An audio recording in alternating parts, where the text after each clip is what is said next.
தியானம் பண்ணணும், அப்புறம் தான் உடற்பயிற்சி சொன்னீங்க. சோ இத நம்ம ஒரு 6 மாதங்களுக்கு பண்ணிட்டு வந்தோம்னா நமக்கே ஒரு நல்ல உள்ளுணர்வு தோன்றும் எல்லாத்துலயுமே அப்படின்னு சொல்றீங்க. கண்டிப்பாக உள்ளுணர்வு தோன்றும், எல்லா விஷயங்களுக்குமே தோன்றும். நீங்க யார்த்தையும் எதையும் கேட்கணுங்கிற அவசியமே உங்களுக்கு வரவே வராது. தெளிந்த மனம் இருக்கும், தெளிந்த மனம் இருக்கும், தெளிந்த சிந்தனை இருக்கும்.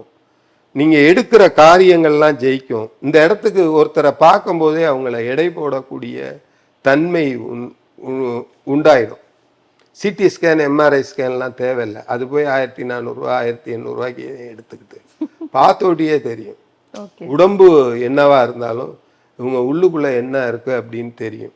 அதுவும் ஒரு 5-6 நாள் பழகிட்டோம்னா டோட்டல் அவங்க ஜாதகமே பார்க்க வேணாம், லக்கணம் ராசியெல்லாம் பார்க்க வேணாம். இவங்களுக்கு இன்ன திசை என்ன புத்தி, இவங்களோட ராசி இதுதான் அப்படிங்கிறத ஈஸியா சொல்லிக்கலாம். தியானத்துல அவ்வளவு பலன்கள் இருக்கு. ஆனா அந்த